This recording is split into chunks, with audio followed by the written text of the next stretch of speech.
Right to go? Okay, thanks all. Thanks for coming along this morning, and I'm joined by the Minister for Health and Professor Sutton as well. I'll take you through some of the details, some of the changes that we're announcing this morning, and then I'll ask the Minister for Health to provide some further detail, and then the three of us are happy to answer any questions. So in terms of an update, there are 13 active cases of coronavirus in Victoria, 14,892 tests and 8,269 administered vaccine doses were reported to the department yesterday. The 4 locally acquired cases are reflected in today's number. I can advise of a 5th case, which formally entered our system after midnight. He was identified as a contact from case 1 and was urgently tested, producing the positive result. This new case is a male in his 60s who we are linking to the City of Whittlesea outbreak. He is isolating, as are his household contacts. Importantly, he reports being symptomatic before case 1 developed symptoms, meaning this could be a possible source case. But of course, a full investigation and interview process is underway and has to run its course. Following early investigations, this case, like the 4 that we announced yesterday, has not identified any link to any of the exposure sites from the Wollert case 2 weeks ago. This will again be confirmed through further investigations. And I can also advise that genomic sequencing for this outbreak has been completed, and it is closely linked to the Wollert outbreak, which originated in South Australian hotel quarantine. So the Minister will speak very shortly about the outbreak and our work to track down the source. But first I want to advise Victorians of a number of important changes based on public health advice. So there will be additional COVID-safe measures that will be put into place across Greater Melbourne to help keep Victorians safe.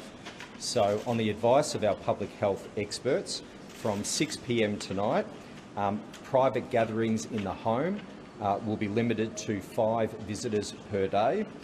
Public gatherings will be limited to 30 people, and face masks will need to be worn indoors unless an exemption applies, and this mask requirement is for everyone aged 12 years and older. Schools and workplaces remain open. Victorians who live in Greater Melbourne and travel to regional Victoria can do so. However, importantly, the restrictions travel with them. So, for example, if you visit someone outside metropolitan Melbourne, they must not have no more than 5 visitors at that house in that day. Victorians visiting regional Victoria from Melbourne will also need to wear a face mask when indoors, even when outside of metropolitan Melbourne, unless an exemption applies. So, as I said, this is all based on public health advice. This is about giving our contact tracers the time that they need to track this matter down and get on top of it. Face masks, private and informal gatherings, it's a reason why we have focused in these areas, as opposed to businesses and workplaces that will continue under the existing arrangements. It is harder to contact trace in those private and informal settings. That's why we've got the limit of 5 visitors per household in the home and 30 gathering outside. Our workplaces, our businesses have COVID-safe plans, QR codes. It is much easier for our contact tracers. So this is a responsible step that we need to take to get on top of this outbreak, but importantly, the genomic sequencing has confirmed that these cases originate back to the South Australian hotel quarantine outbreak. I might ask the Minister to provide some further details, and then we'll open up for questions. Thanks, Acting Premier. So I just wanted to go through both where our tracing measures are up to and where we're up to on exposure sites and developments there. So we're working hard to test, trace and isolate all the cases and all the personal and close contacts associated with this outbreak in the Whittlesea area. Last night we updated the list of exposure sites to the first 4 cases, and following today's 5th case and the interview that's underway at the moment, we could expect both this list to grow and to change, and I'll go through what that is. So, as we published last night, when it comes to the following locations, you must get tested and quarantined for 14 days. And those are the Jump Swim School in Bundoora at 37 The Concord, Bundoora, on the 25th of May between the hours of 8:55 and 10:15 a.m. Nando's Epping in Dalton Road at Shop 17 Dalton Village at 351 to 371 Dalton Road in Epping on the 19th of May between 8:30 p.m. and 9:20 p.m. Woolworths Epping North at Lyndham Drive Epping on the 22nd of May between 4:45 and 5:45. So those ones are the Tier 1 14-day isolation, but you must get tested immediately if you've been in those facilities. If you've been at the following location, you must get tested and isolated until further notice, which we reported yesterday, and that is High Point Shopping Centre in Maribyrnong on the 20th of May between the hours at the moment of 5 p.m. and 8 p.m.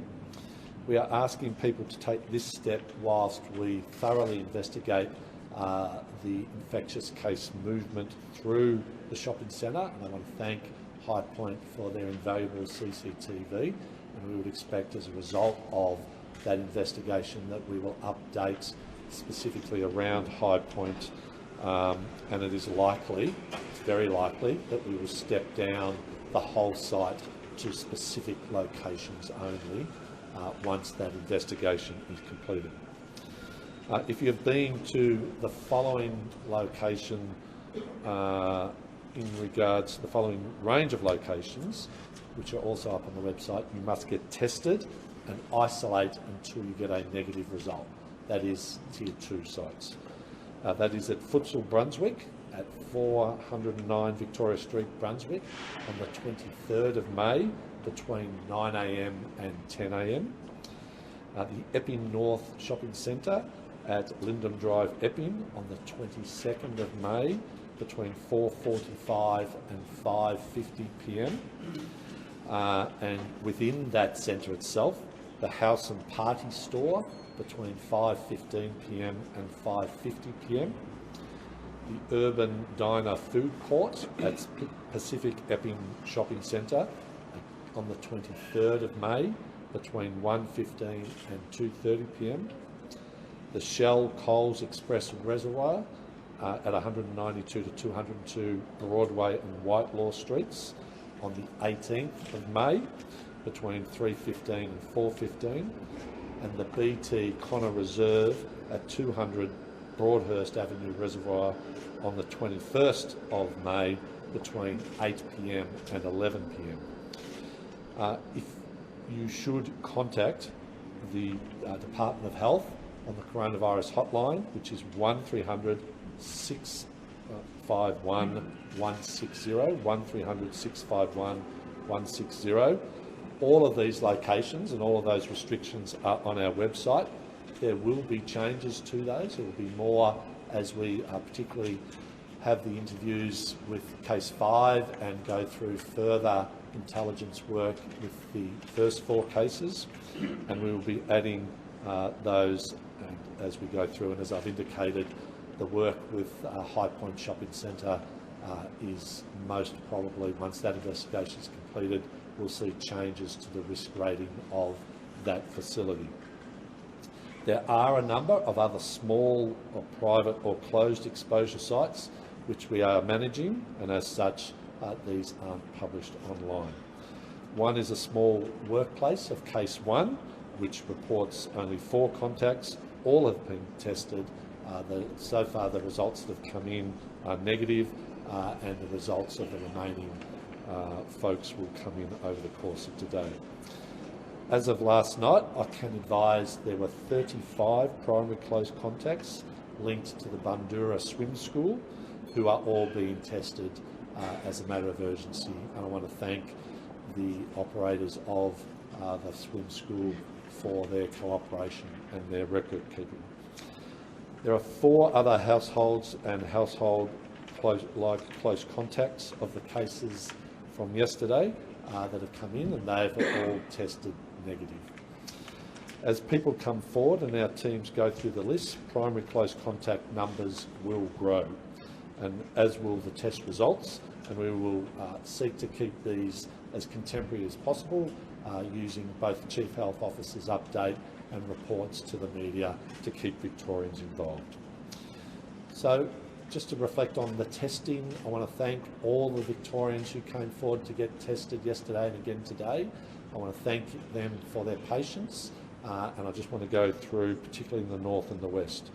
In anticipation of the rush following the announcement yesterday, the Department and the Health Services, through considerable resources at expanding the testing capacity, particularly across the north and the west, we increased late yesterday afternoon into the evening, over 30% increase in both testing capacity and staffing across the north and the west. Some sites were open until the very last car was cleared, well beyond 8 p.m. Some sites, because of demand, closed their queue and had active diversions in place. 22 sites are operating on extended hours as of yesterday, including Northern Health, which did about twice as many tests yesterday as it does normally on a Monday. 26 sites will be operating on expanded hours today. Western Health, who are running the showground site, will operate at a 4-lane capacity today until 8 p.m, and we're very grateful for the support and the patience of those who were diverted from the showgrounds last night as that site reached capacity very quickly, and most people were redirected to the Maidstone Testing Centre, which was open very late. We are finalising a number of other pop-up sites that will be communicated on our website as they open, particularly in the north and the west, to deal with expected demand. So my advice to anyone is clearly get tested if you have any concerns and showing even the most mild of symptoms. It is the most important thing you can do to keep yourself, your family and your community safe.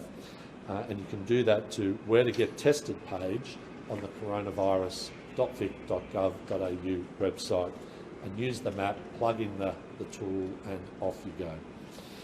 It tells us everything we need to know about what's nearest to you and what the demand is in your area and what the best alternatives might be. Finally, on wastewater surveillance, our wastewater surveillance played a big part in alerting us last week to what has turned out to be this Whittlesea cluster, with the strong positives late last week from that wastewater. It told us where the potential case was in Whittlesea and that catchment, and yesterday we confirmed that. We are now moving to daily monitoring, we have moved to daily monitoring of all of the wastewater sites in and around the exposure sites, and those parts of Melbourne considered to be at higher risk. I might throw back to the Acting Premier. Thanks, Martin. Just before I open it up for questions, just a couple of important final messages.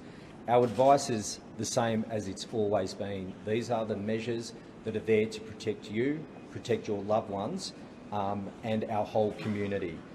Get tested straight away if you have any symptoms whatsoever. Follow the specific public health advice if you have been to any of the exposure sites that the Minister's just taken us through. Check in at venues using the Services Vic app. That is compulsory from the 28th of this month. Wear a mask whenever you are in indoor setting, and that applies from 6 p.m. tonight.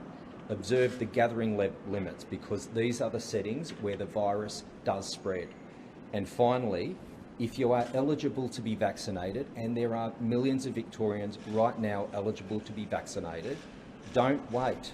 Get organised today. Book an appointment with your GP, book an appointment or visit any of our state sites. There are millions of Victorians eligible to be vaccinated. People should not wait. We know that the path through this pandemic is the successful rollout of the Commonwealth's vaccine program and an alternative quarantine hub, but there are things that people can do right now. Follow the rules that we've set out today. Wear a mask when you're indoors. Make sure that you gather five in a private setting, no more than 30 in a public setting. And if you can get vaccinated, please get vaccinated. And as the Minister said, go to coronavirus.vic.gov for all those details. Happy for the three of us to answer any questions. Actually, Premier, on the private gatherings, sorry, on private gatherings. Hang on.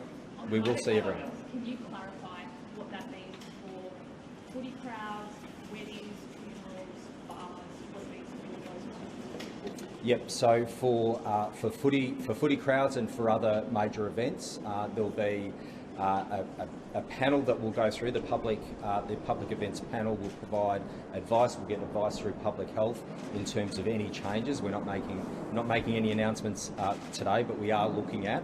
There are a range of events, whether it's footy, whether it's cultural events. We'll work through all of those and provide further advice when that is finalised. And sorry, the second question. So like bars and restaurants? So there's no changes to the arrangements in bars and restaurants, no changes to the existing density quotients for bars and restaurants. We're going to put a pause on the further easings that were to commence on the 28th of May. So we'll put a pause on those. But in terms of what can happen right now in bars and restaurants, that continues, other than you need to wear a mask if you're indoors. Obviously not wearing a mask when you're eating or drinking, but when you're indoors, wear a mask. So it applies if a wedding or a funeral, so if a wedding's at a venue, then there's no changes to the existing density quotients and the rules applying to that venue, other than the wearing of face masks when you're not eating or drinking. If a wedding or a funeral is in a private residence, then there are restrictions. So 5 people plus, as I understand it, Professor, the celebrant and 1 photographer. So there are rules that apply if it's in a private setting. What In terms about of masks workplaces? in workplaces, are they required from 6 a.m. tonight indoors? Yes, they are. All workplaces? All workplaces. If you are in Greater Melbourne, if you are, so in schools it will apply as it has in the past. It applies in schools if you are 12 and under, other than if you're a 12-year-old in primary school in grade 6, 12 and over. So masks in secondary schools, masks in primary schools for the workforce, but not for the students. Obviously, this 5th case that's emerged, is that the missing link that we've been trying to find, or are we still hunting down this missing link? It may be the missing link. The interview process is ongoing this morning. His initial recollections don't overlap with any of the Woolert case's exposure sites, so there's no definitive link to that Woolert case, even though we know that there's a genomic link. So there may still be another intermediary. We need to explore that, but we need to finish the very lengthy, very detailed interview with that case this morning. And what's the link between that man and the 4 cases we learnt of yesterday? So that man had an appointment with case 1 yesterday, the man in his 30s.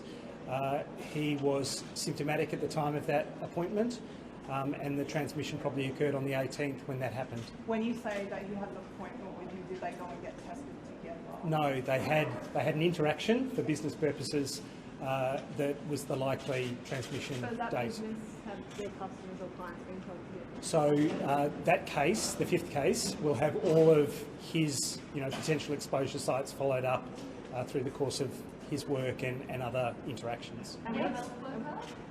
Sorry? Are they No, they're not. And what strain are we dealing with here? So it's the so-called Indian variant, the B1617, and it's sublineage 1 for the data nerds. What do we know about that strain?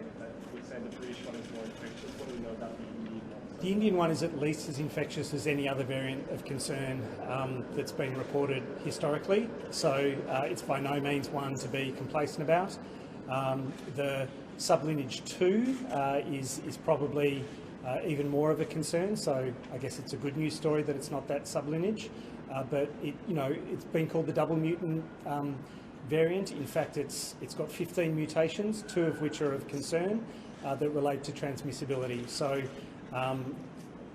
we shouldn't be complacent about this variant. It is at least as infectious as the so-called UK or Kent variant. Brett, how much of this comes back to the wrong listing of the supermarket? Probably nothing. I think we need to continue to explore any of the overlaps, but we haven't seen anything related to the Epping North Woolworths at all. I'm still concerned about all of the people who were on a very crowded train on the Craigieburn line with the Woolert case. They can still come forward for testing, but we haven't definitively got a crossover with Epping North Woolies. That Epping North Woolies was listed as a tier 1. Right, just on that train, has enough time passed since that train ride for people who've got symptoms, or what's the window? So, people can have an incubation period up to 14 days. It's usually 5 or 6 days, but then they can be symptomatic and positive for at least 10 days afterwards, and sometimes much, much longer. So it's still worthwhile getting tested, even from that train trip, way back when. So we're not clear from that train trip? There might still be cases out there from that train trip. They're probably not infectious, but it would be great to identify them if they're a missing link. That Epping North Woolies is currently listed on the Health Department website as an exposure site on the 22nd of May. How can you say that is no longer relevant? So we haven't got a crossover with any of these cases, these 5 cases from overnight and previously, with that Woolies on that exposure day. So we haven't got a crossover that links them. That said, it's still an exposure site. We want people who've been there at the relevant time and date to get tested.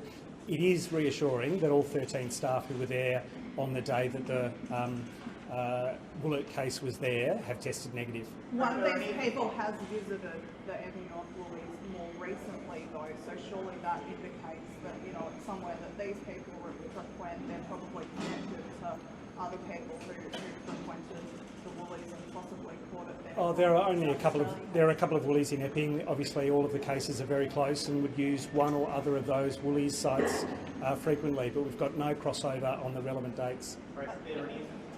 Can I just clarify that the 22nd of May is listed as an exposure site at Epping North Woolies? Why is it listed as an exposure site if one of these 5 people didn't go there? Because the Woolert case went there on that day. On the 22nd? The case 1 of the cases yesterday. Okay. Yeah, but there's no crossover between that date and the Woolert case, or indeed any of the other cases. So you can't between those 2 cases, was it staff negative? So all staff have tested negative on the relevant date. So are you searching for someone who's done that first case? We're searching across the board for all exposure sites. So all of the Tier 1 listed sites, all of the Tier 2 listed sites are sites where we're exploring potential cases. Is that the main line of inquiry? Is what the main line of inquiry? That first person from this latest cluster has links to that first case? No, all lines of inquiry are open. We're exploring every single case and where they've been. We haven't identified anyone who's been to the to the Epping North Woolies on the relevant date, but we will explore with every single case all of their exposure sites. Are any of the 5 cases in a hospital? No. And on that, what is the extent of their illness and/or their case? I haven't got details on that, but they're all isolating at home at the moment. You've spoken previously about cases having high viral loads type of thing. Is there any observations out of these cases yet in terms of how much virus they have there? Not in terms of a trend, but obviously one of the cases yesterday had a higher viral load, who's transmitted to the other 3, announced yesterday. This case from today to be determined. Brett, this new case may have been the man that passed it on to case 1. How far back do you think he was potentially infectious, given May 18 is now this? So he was symptomatic on the 17th. We'll go back with a presumption that he was infectious from the 15th. and we'll explore all of the places he's been during that period. And that new case was tested yesterday for the first time? That's right. And he came and got tested because he had contact with this other... Correct. Correct. Are his family sick too?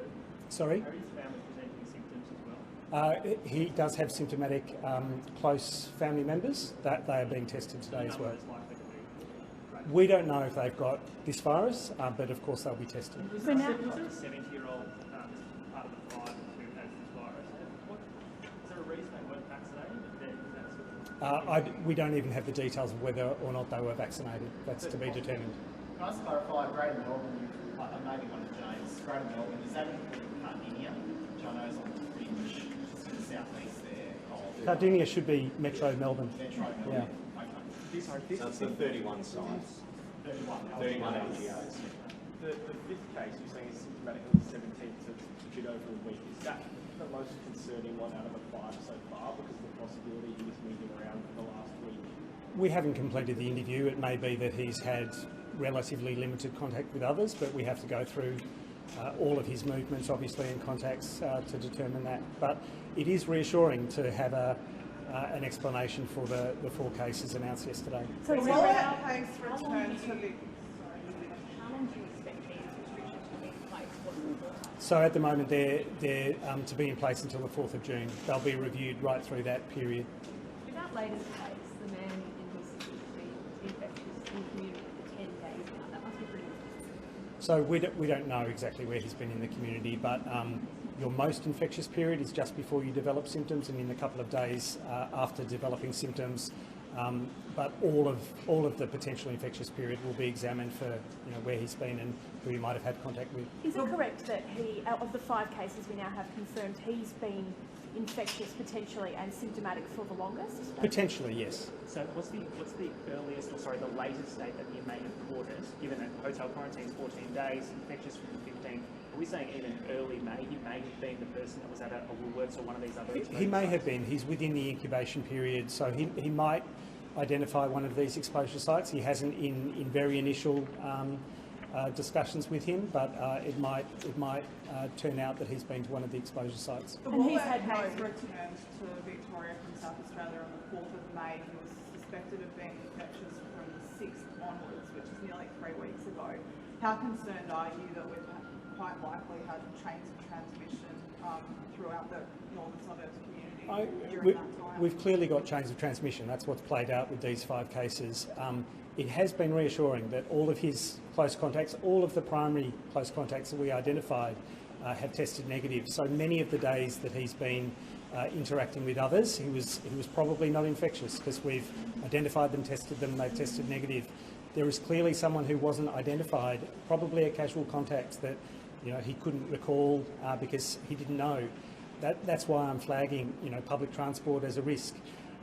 If you're on a packed carriage, you don't know who you're standing next to, and they won't know that they're next to an infectious person. So I'd ask everyone to go back to those exposure sites on the website, and indeed, if they're going out for any gatherings within limits from today and with 6 p.m. restrictions in mind, go back to those exposure sites. If you've been to one of them, you shouldn't be going anywhere. You should be getting tested. Are you expecting this? That at least one other missing link might be out there. It's possible there's another missing link. We obviously have to finish the interview with this case 5 today. If there is an identified crossover with an exposure site for the Woolert case, that will be very reassuring, but there might be other cases out there. That's why the message is very clear. Symptomatic, get tested, get a negative result. Are you expecting this to trigger an uptick in the vaccination turnout, and are our clinics ready for that if that's how it rolls? I think so, I'd hope so, and yes, we're ready. There's a lot of capacity there. We encourage people on any day, but I think this is a reminder that some people have needed to get vaccinated now for the protection from today and into the future. Not everyone's eligible, but for those who are eligible, there are still millions who could come forward now and get vaccinated in Victoria. For now, we have enough supply, yeah. We'll see what overall demand is in days to come, and we can make adjustments as we always have. Has the government or Brett, have you suggested maybe targeting vaccination in these so-called hotspots? Certainly I'd encourage anyone who's eligible in these hotspots, if they're not symptomatic, if they haven't been to exposure sites, they could come forward for... Setting up a clinic. I don't think that's currently an option, but we've got over 20 walk-in sites, many more across Victoria, plus all GPs who number many scores in Victoria who can provide the vaccine. Right, for now, in terms of just on high point, have you narrowed down the scores that they visited this high point? We have. They'll be updated on the website today. CCTV will lock those in. There'll be much narrower times associated with those specific sites. There'll probably be a narrower time for high point in general, but at the moment, 5 to 8 on that day is what we're flagging for people to isolate and test. And just on wastewater as well, in the past you said that you've been able to tell us there's just one case through wastewater. With the levels that you saw on Friday, is that relevant with the 5 people you found, or do you think wastewater is telling you that there's more? No, wastewater can't really give an indication of how many infectious people there might be. It's very useful for us to understand that it flagged before we had cases presenting with symptoms and testing. So it's a very sensitive mechanism. It's another contingency if people haven't been identified through other processes, and it's a terrific tool for us to then go out and say, here's a flag for your wastewater catchment. Go forth, get tested. And given these restrictions, sorry, Simon, given these restrictions, how worried are you about cases? These are pretty tough restrictions. Obviously, these restrictions are in place as a precautionary measure. We know that doing what we need to do now will save us in the long run. The easiest measure is wearing a mask. All of those other behaviours that we're talking about, getting tested and isolating, will do most of the heavy lifting here. But those other restrictions really relate to the fact that transmission happens in private settings, it happens in indoor settings and in close gatherings, especially for protracted periods of time. And we can, just on that point, for now you're not recommending anything further than this. What would be the threshold to go beyond these public health measures? Yeah, we never preempt what they'll be. We review the evidence each and every day. There'll be reassuring information that comes through. There'll be information that might be more concerning. We just need to see through all of these interviews what exposure sites there are, what explanation we have for the chains of transmission, and go from there. Do you have any concern we can get on top of this outbreak? Of course I am. Of course I am. Victoria's done it before. Victoria's done it better than anywhere in the world. So, we have this. Victorians know exactly what to do and are probably more primed to do the right thing than almost any jurisdiction in the world. I'm very confident. What's your message to other states that look at the measures you've introduced today and go, we might have to look at our borders, or we might have to put some measures in to lock Victoria out, essentially for a little bit parts of Victoria? What's your message? Entirely their call. I wouldn't stand in the way of them making whatever proportionate measures they think. Obviously, we've got our green, orange, red zones. There'll be some equivalent of that for other jurisdictions whereby those who've been at exposure sites shouldn't travel there. That's what I'd advise for those cases here in Victoria. For orange zone, there might be the same application for the LGA, the City of Whittlesea, or beyond that, but that's for other jurisdictions to call. Chief Health Officer, Victoria's AMA president says he's surprised that a receipt from the banking app was used to determine that was exposure site. Why wasn't information corroborated 2 years ago? Do you consider there could be a different position now if that contact tracing was done correctly? No, as I've said, there's no evidence at all at the moment that any of the 5 cases that we've identified over the last 24 or so hours link to that particular site. There are many other sites, there are many other potential casual contacts where transmission might have occurred. It's been an entirely thorough process with the contact tracers, and I've only got praise for the work that they do. Was it corroborated, or was it just used to determine that site? So the information on that banking app was what was used initially. Obviously, as the Minister pointed out yesterday, we went back on the basis of the wastewater testing to re-examine that. We've always done that where new information comes up. Should it have been corroborated at the time? What's the No, I don't have any criticism for the contact tracers in relation to this case at all. Would you change things? Would it be corroborated in the future? We will. Exposure sites, should there be two forms of proof? Yeah, now that we understand that a banking app can provide the wrong information in written form on a potential site, we will use other mechanisms to absolutely lock in exposure sites. I think, Premier, can I ask you about masks again? So is it blanket for all indoor settings, for like gyms, salons, retail? We can wear a mask? Yeah, so, and perhaps the Minister and Professor Sutton can expand. So masks are compulsory indoors, but there are exemptions. So if you're eating and drinking, if you're at a beauty salon, you need to take off your mask for some treatment. So of course there are circumstances where a mask is taken off for a period of time. But these are it's a very simple message. It's well understood, as Brett was saying. Victorians well understand the things that we need to do. And wearing a mask indoors is one easy measure. Yes, sometimes it's inconvenient, but it is an easy measure, and we know that it works. We know that it makes a difference. Nothing so you can have a party of 40 at a pub, but not at home or in a park. Yeah, and the reason, go back to what I said at the start, these private and informal gatherings are much harder for contact tracers. So in a pub, in a bar, in a restaurant, the density quotients, those rules don't change, and there's a reason for that. They've got COVID-safe plans, they've got QR codes. It is easy to contact trace.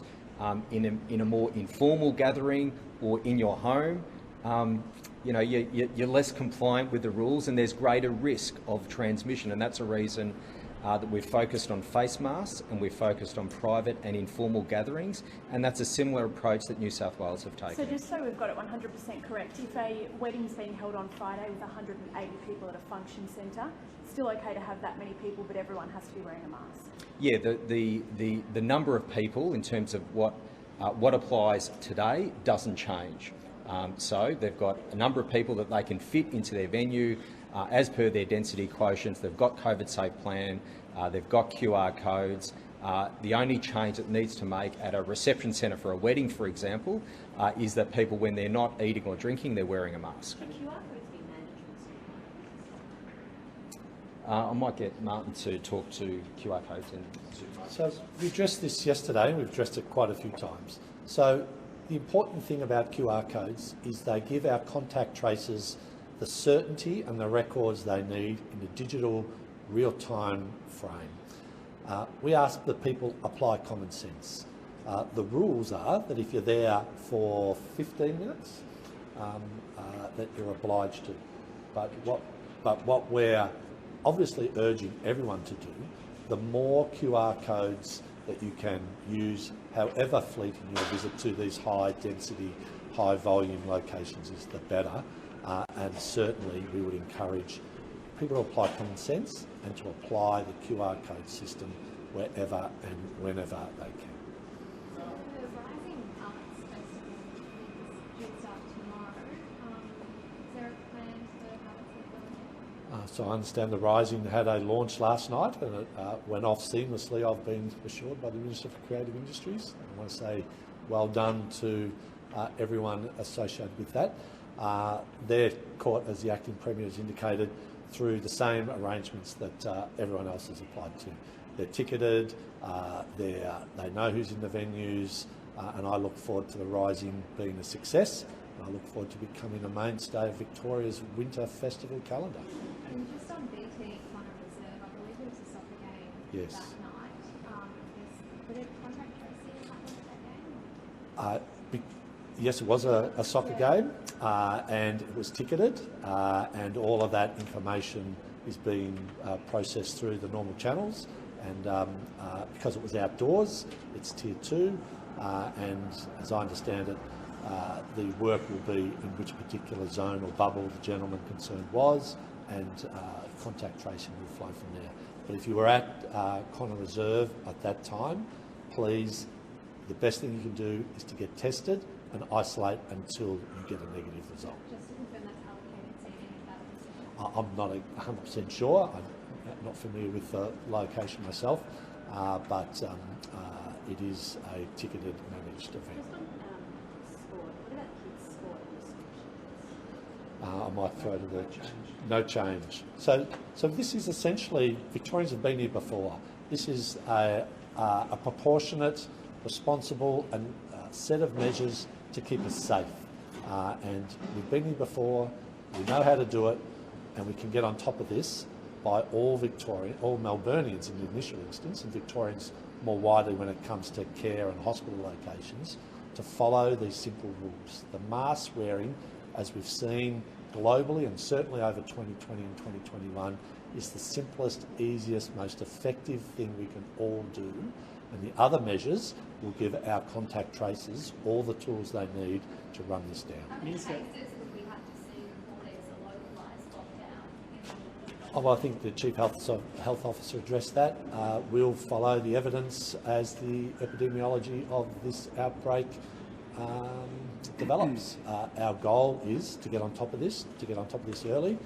As a result of yesterday afternoon's work, we've already moved upstream. We've identified case 5 as an upstream event from our initial case, and we look forward to our contact tracers, backed by the people of Melbourne and Victoria, to help us get on top of this. Minister, I acknowledge it can change, but do we have a current number of close contacts? That's literally evolving all the time, and I'll make sure that that is updated by the Chief Health Officer's update later today. But as I understood it, it was pushing around the low 20s, low 30s.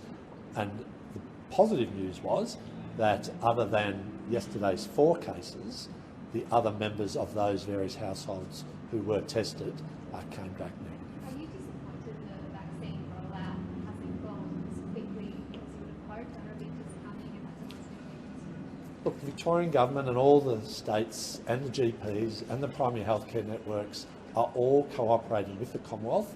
This vaccine rollout is led by the Commonwealth. We've been provided, as time goes on, extra vaccines, and we've got a little bit extra Pfizer, so we're looking at other mechanisms there. We've upped the hours of operations. Our GPs are working assiduously. We will distribute the vaccines that we are provided with, and we know that it's the pathway to getting out of this pandemic, and I look forward to anyone who's eligible for a vaccine coming forward and getting it. One of the acting Premier. The Chief Medical Officer is backing incentives for jabs. What should we see here in Victoria? $3 million So any discussion about incentives for vaccinations, that'll be a matter discussed at National Cabinet. But the important message today, we've seen through this latest outbreak, and we've seen outbreaks right across the country, the best thing that people can do is go and get vaccinated. We know there are right now millions of Victorians that are eligible to be vaccinated. They shouldn't wait for tomorrow. They shouldn't wait for next week. They should move now and get vaccinated. Contact your GP, contact any of our state sites, walk up at any of our state sites and get vaccinated. The incentive, if we want to talk about the incentive to avoid restrictions is for our community to get vaccinated as quickly as possible. That's dependent on supply from the Commonwealth, but it's also something that we can do. If you are eligible right now, don't wait. Go and get vaccinated. Would you be in favour of monetary incentives? I think I've answered that question. The incentive right now is clear with the announcements that we're making today. The best path out of this pandemic is for our community to get vaccinated as quickly as possible, the successful rollout of the Commonwealth's vaccine program. Given that it does take a couple of weeks for the vaccination to actually take effect and protect you, does this bolster what you've been saying for months, that people can't wait until this happens to go out and get their jab? Yeah, absolutely. This is a stark reminder that waiting, that thinking, oh well, I'll wait till the end of the year and get a Pfizer jab. Waiting is not an option. If people want to avoid the situation that we're in right now, there is something that everyone can do. If you are eligible, get vaccinated. If you are indoors, wear a mask for the next little while. There are things that people can do. We are looking at going beyond or expanding the eligibility criteria in terms of people that can get vaccinated, and we'll be making some announcements in coming days in that space. In Victoria specific or nationally? Victoria. Acting Premier, does the MCG count as an indoor venue?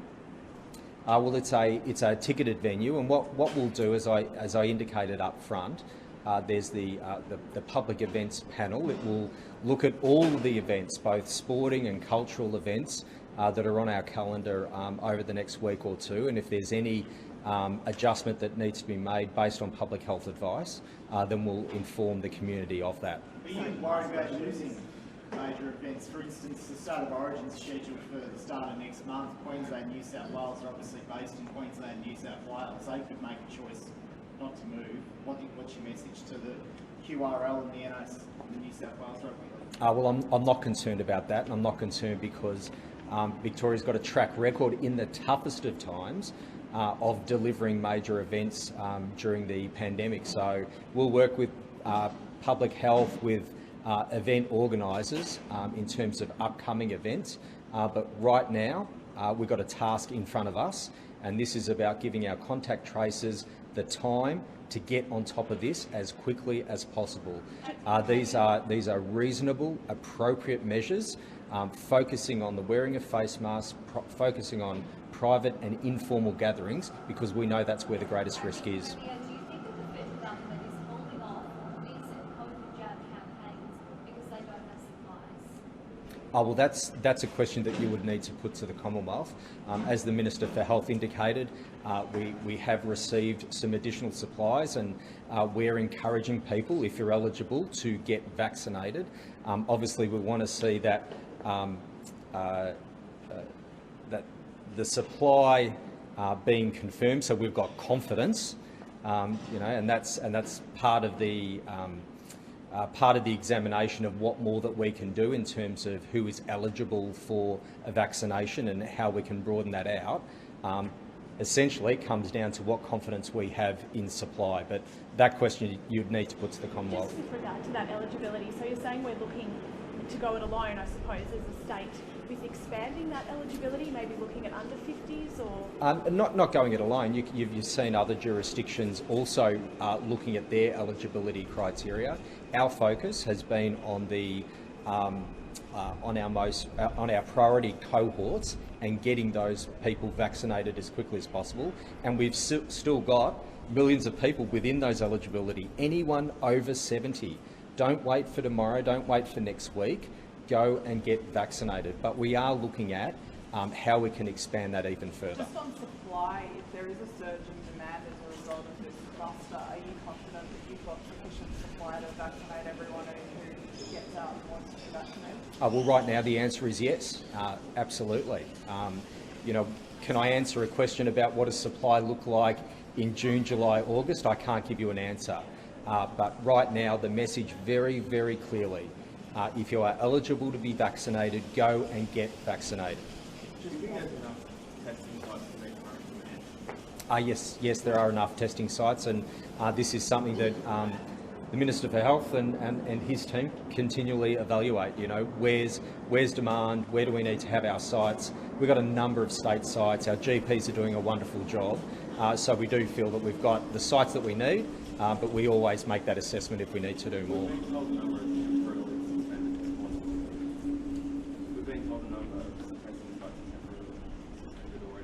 Yeah, and that's expected once we have an outbreak and there's an upsurge in people going out and getting tested. That's a good thing. I apologise for inconvenience, and there may be some times where there's a bit of a wait to get tested, but it's important that people, if they're from those areas, if they've certainly been to any of those exposure sites, to get tested as quickly as possible. Testing sites closed within 20 minutes of their opening this morning. Will we quite prepared for these latest cases, and what are we going to do to make sure that Well, we respond to the issues as quickly as possible. We could not respond any quicker in terms of the restrictions we've put in place, in terms of the work of our contact tracers, and making sure our testing sites are geared up. When you have an outbreak, you have an upsurge in people getting tested, and that is a good thing. And I want to thank everyone that's gone out to get tested or is waiting. There will be at certain sites at certain periods of time, periods where you need to wait a bit, but we will respond to that demand and move as quickly as is humanly possible. Just on dance floors, can you still dance but wearing masks? Dance floors. Do you know dance floors? Yeah, I'm not much of a dancer, mask or maskless. And just vigorous exercise, you can take your mask off. Yes, so similar exemptions that we've had before, and as the Minister and Professor Sutton have said, Victorians know what to do. Victorians know that this works, and Victorians have been outstanding in responding. Whenever there's been a challenge for our state, Victorians have responded magnificently, and I know that they'll do so again. Is it school open night at public gathering? It is a school event. I might have to. Yeah, I'll come back to you on that. It is certainly a school event if there's an open night. But I'll come back to you in terms of the details. James, forgive me if this has been asked, but when you spoke to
How much of that, how many passengers on that train do you think you've been able to test, and how much more confidence would you give if you have 100%? It's hard to know. Not every Myki card is registered. We would encourage people to register their Myki cards. So we really don't know what that denominator number is of how many people might have been on that train. There have been a number tested. I don't have the exact figure today, but you know, trains can hold 900 people in peak hour, and I think there was footy on, so there might have been some packed carriages at that time. So anyone who can recall that on the day, you know, can still come forward for testing. Did you see much of an upswing in testing corresponding with that messaging about the train a couple of weeks or so ago? We certainly saw testing across the board when we made those announcements. I'm not sure how many identified themselves as being on that specific train, but we did list it. We did know the exact time. Not everyone knows that they're on a specific train at a specific time, but if you're unsure, you can still come forward and get tested. Do you think we waited a little bit too long to have a face mask crackdown on public transport? No, we've been pushing this right through. There's been advertising, there's been lots of messaging. It's been a consistent message from across the board. It's a hard push when people see that we've gone 3 months without local transmission. If this is the awful reminder that people have that masks are really critical indoors, then so be it. But it's a really worthwhile thing to do. Can I just ask one on the footy? You said there's a panel that will meet today. Who's on that panel to come to the meeting with AFL? So it's a combination of Department of Health, Department of Jobs, precincts and regions and others inputting and talking with the event organisers to make those assessments. With hospitality rules, dance halls and bars and stuff, do you think you'll be reviewing that before the weekend thing comes? I know, for example, in Korea last year, the massive outbreak was sparked by people going out on the weekend at venues. I know that there's QR codes and things like that, people standing up, moving around venues, things like that. Look, everything's under review all of the time, but at the moment those are the settings and we'll stick to them. It's still an important message. Don't go out if you're at all unwell, if you're at all symptomatic, and review those exposure sites before you head out, because you might have been to one without knowing it. How many government departments have been told to work from home? So there's been no direction from the public service for people that they must work from home. Our settings remain.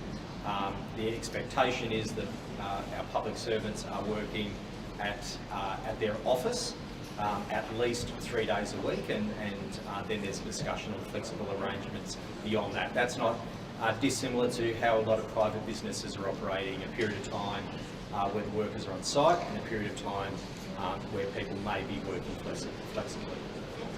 Is other checks still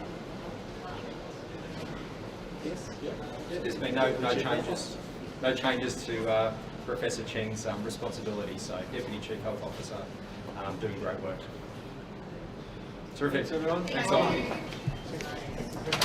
Thanks Brett. See you soon.